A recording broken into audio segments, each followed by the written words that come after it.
बदलने की बात करते हैं ना, उनके लिए मैं आपके चैनल के माध्यम से एक चीज़ बताना चाहता हूँ कि धूल चटा दो उन कुत्तों को जो घर में घुसकर घात करें। वोट कभी भी मत देना उन कुत्तों को जो संविधान बदलने की बात करें। और यूपी में आपको एक चीज़ आपके चैनल के माध्यम से बता दूं कि आने वाले 27 में योगी जी का ऐसा बहन जी बुलडोजर पलटाएंगी कि 10 साल क्या 50 साल तक वो सीध नहीं कर पाएंगे अपने बुलडोजर को। ये बात ध्यान रखना, योगी जी को खुला चुनौती है आपके चैनल के माध्यम से। बीजेपी वाले तो कहते हैं जब तक ईवीएम है तब तक हम हैं। क्या चीज ईवीएम देखिए क्या चीज क्या ये इन्होंने संभाल के जवाब नहीं दिया। आप कह रहे हैं कि बीजेपी वाले कहते हैं ईवीएम है तब तक हमें, लेकिन मैं आपको बता दूं बहुत पुरानी बात है, अभी नहीं सदियों पुरानी है। जहां ये कहते हैं कृष्ण और राम पैदा हुए थे उस समय की बात है। जो लोग कहते हैं कि गधों के भी सींग गायब हो गए थे, तो जब गधों के सींग खत्म हो सकते हैं तो ये तो एक सरकार है, ये तो कुछ नहीं है। हमें तुम्हें भी जाना है, ये बहुत पुरानी बात है। जो आया है वो जाएगा, ऐसा नहीं है। ये आप कह रहे हैं ईवीएम है तब तक ये रहेंगे, ईवीएम है तब तक ये नहीं रहेंगे। जनता चाहे कुछ भी कर सकती है, जनता की ताकत ऐसी ताकत है। आपने श्रीलंका में देखा होगा, वहाँ से राष्ट्रपति प्रधानमंत्री को दौड़ा के भगा के मारा जा रहा था। कोई हेलीकॉप्टर लेके भाग रहा था, कोई नंगाई भाग रहा था, कोई गाड़ी लेके भाग रहा था। तो जनता की पावर फुल पावर होती है, जनता से आगे कोई नहीं होता।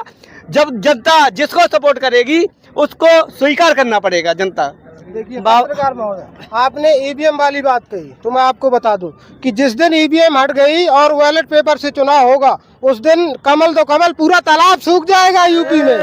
ये बात ध्यान रखना। ईवीएम जिस दिन बैलेट पेपर से चुनाव हुआ।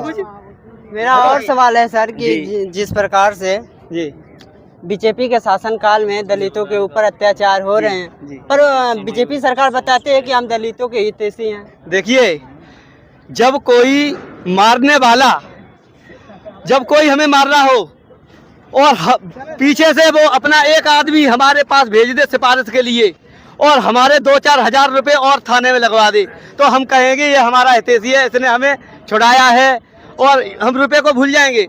तो बीजेपी SC ST OBC की बात करती है, वो गलत बात है। बीजेपी SC ST की कभी हितैषी नहीं है। बीजेपी चाहती है हम संविधान बदल देंगे, बीजेपी चाहती है हम SC ST OBC के लिए आरक्षण खत्म कर देंगे। तो जब तक ये लोग ऐसी बातें मनगढ़ंत बातें रचते रहेंगे तो ये जो SC ST OBC है वो उनके साथ जुड़ती रहेगी।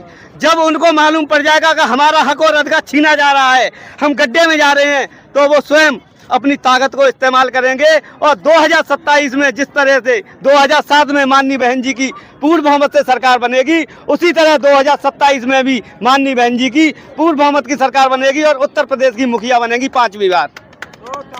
क्या लगता है कि बसपा 2027 में सरकार बनाने की दावा कर रही है, वहीं अखिलेश यादव जी भी हैं दावा ठोक रहे हैं? देखिए, उत्तर प्रदेश में बहुजन समाज पार्टी की बात करें तो बहुजन समाज पार्टी का पूरे उत्तर प्रदेश में कैडर चलता है और किसी भी पार्टी में कैडर का काम नहीं होता है।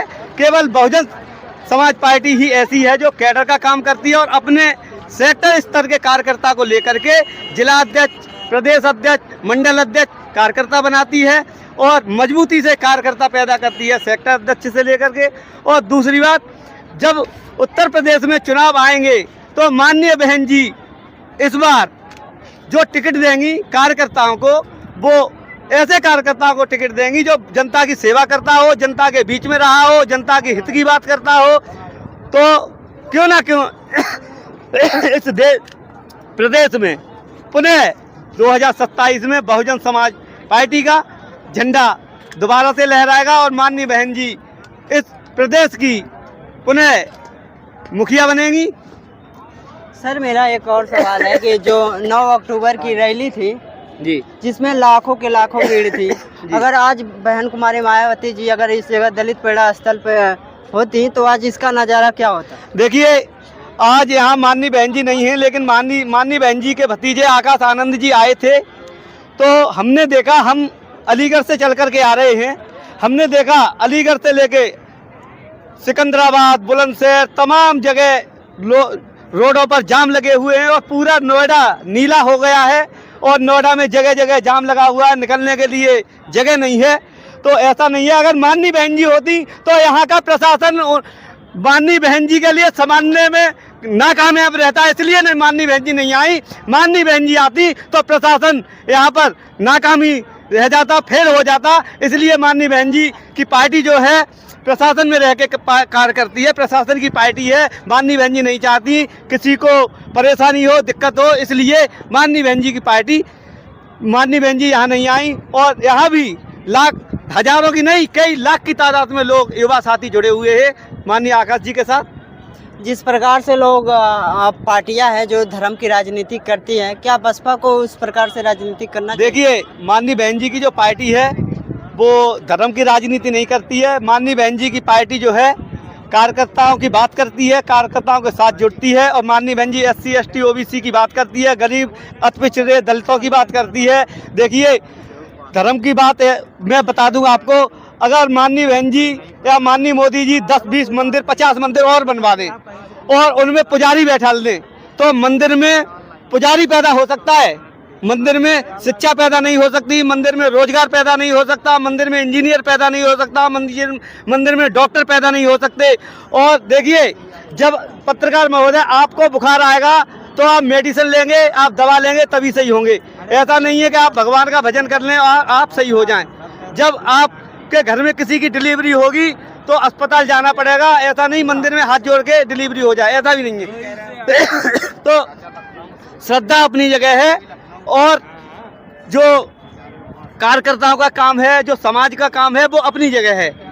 तो श्रद्धा का काम पढ़े लिखे लोग, देखिए आपने देखा होगा जो नेता हैं उनके लोग अस्पतालों में पढ़ रहे हैं, जो पुजारी हैं उनके लोग विदेशों में पढ़ रहे हैं, नेताओं के बच्चे विदेशों में पढ़ रहे हैं। और जो गरीब के बच्चे हैं वो कहीं मंदिरों में जा रहे हैं, कहीं रैलियों में जा रहे हैं, कहीं किसी सत्संग में जा रहे हैं। तो सत्संग में जाने से केवल आपका मनोबल शुद्ध रह सकता है, लेकिन आपका व्यापार आगे नहीं जा सकता।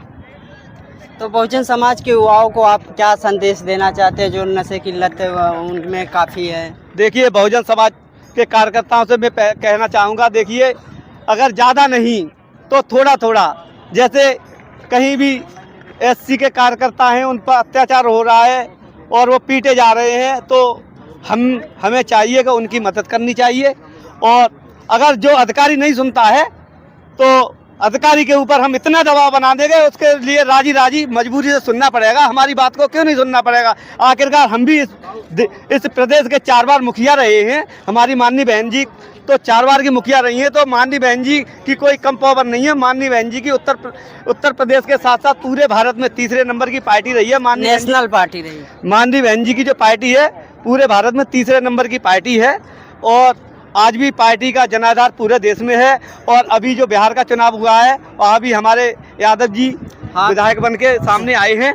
तो ऐसा नहीं है, हमारी पार्टी पूरे देश में है और पूरे देश में अगर जिस दिन माननीय बहन जी ये कह देंगी अपने हाथों से कि आज आपको वहाँ एकत्रित होना है तो लाखों नहीं करोड़ों की तादाद में कार्यकर्ता पहुँचते हैं। अगर बिहार चुनाव को आप विधानसभा की बातें कर रहे थे, सतीश सिंह पिंटू ने 30 वोटों से रामगढ़ विधानसभा से जीता। अगर वहीं बसपा के समर्थक जिन लोगों ने बहुजन हिताय की बात करते हैं, अगर बसपा का समर्थन करते हैं तो बसपा 2-4-10 सीट और भी निकाल सकती थी। देखिए, ये जो हमारे एक विधायक जी जीते हैं बिहार में, उनकी भी काउंटिंग लगभग 3-3 बार की गई थी उनको हराने के लिए। तो मेरा अंदाजा ऐसा है कि उनके लिए ईमानदारी से जो वहाँ की सरकार बनी है वो ईमानदारी से नहीं बनी, अपनी छवि पर नहीं बनी है। वहाँ की जो सरकार है कहीं ना कहीं निश्चित ही बेईमानी के रूप से बनी है, क्योंकि जब हमें मालूम है हमारे कार्यकर्ता कोई, हमारे विधायक जी कोई 3-3 बार काउंटिंग करने के बाद हराया जा रहा था, तो वहाँ पूरा कार्यकर्ताओं ने, बहुजन समाज पार्टी के कार्यकर्ताओं ने जो कार्यालय घेर लिया था तो उनको जीत का सर्टिफिकेट दिया। तो अगर ऐसा नहीं होता तो उनको भी हरा दिया जाता वहाँ से।